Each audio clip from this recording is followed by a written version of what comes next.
it presents a lot of opportunity that I wouldn't have otherwise. I went and did a stand-up comedy competition. And what that is basically is you go up and about 10 other comedians go up and you tell your jokes and then you're judged based on what 50 drunk people think of you. You know, kind of like a family reunion. And so anyway, I go and tell my jokes, and then these ladies come up to me afterwards, and they said, "Can you come down to the hospital? We work at the hospital as nurses, and we'd like you to come down and tell some jokes." I said, "Sure." And so I go down, and they walk me into this room to do some comedy for these stroke victims that are there at the hospital. And it's amazing when you get back like that, because I walked into that room, and I just saw half of their face just light up when they saw me.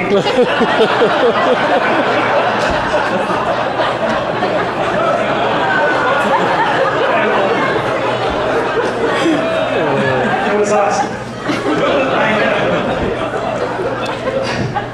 Did you just get it?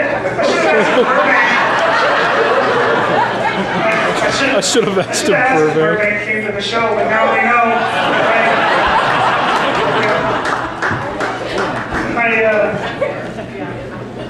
I realized that being a stand-up comedian, to make it to that next level, you kind of have to have a gimmick, or you have to be Brad Upton. But he's hilarious, and you'll see him. But I realized that for me to make it, I had to come up with a gimmick, like my own get her done, or it might be a redneck, or like one of those, right? And so I came up with my own that you'll be seeing throughout the night. Like I'll tell a joke like, do you guys know what has 4 arms, 4 legs, and never works out? Marriage.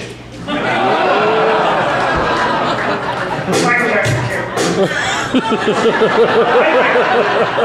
Anytime you want to throw that in, it kicks it up a notch. You guys think that midgets can wear long johns? Can gay midgets wear Elton Johns?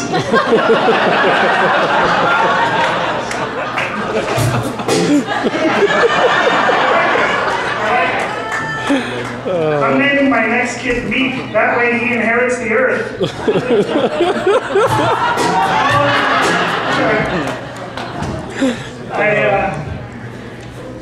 I'm doing some work around my house. My wife and I went to Home Depot and bought that painter's tape and put it up all around the room, and we painted the room blue. Now I can't find the friggin' tape. Yeah. A lot of problems.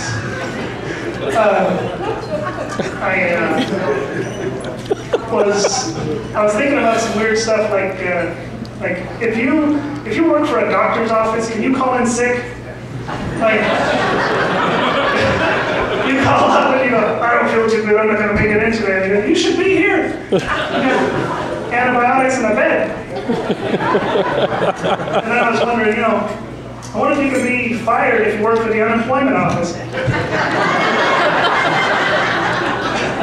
They come in and go, sorry bud, you haven't been pulling your weight around here, you're showing up late, we're going to have to let you go. And you go, all right, give me a Form 13B and keep the checks rolling in. There we go. I used to work in an office building. We're up on the 3rd floor. You could go outside and smoke on the balcony. And one day I'm coming down the stairs, and I passed this lady going up the stairs with her cigarettes in her hand. And I said, why are you taking the stairs? Is the elevator broken? And she said, no, I need the exercise. I said, you're exercising on your way to go smoke. So that's kind of like buckling your seatbelt when your airplane's headed for a mountain. And I passed by the girl's desk later on, and I didn't even know they still had these. She had those Marlboro bucks spread out all over her desk from the packs of Marlboro, and she had one of those redemption books. Not the Bible, but Marlboro redemption book. And so I started flipping through it, and you can get the normal stuff, the jackets, the backpacks, the DVD players, and then for 10,000 Marlboro bucks, you can get an oxygen tank. Then I filled the page, and for 11,000, you can fill the tank with helium. And then you can talk in that really funny voice through that hole in your throat. Oh, smoking, go right down right back. Don't want to alienate anybody at the comedy show.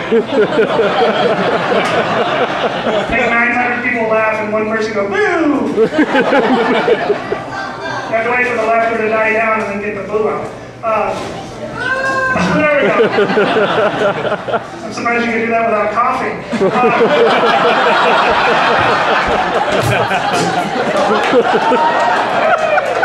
You gotta follow me around all my shows, all right?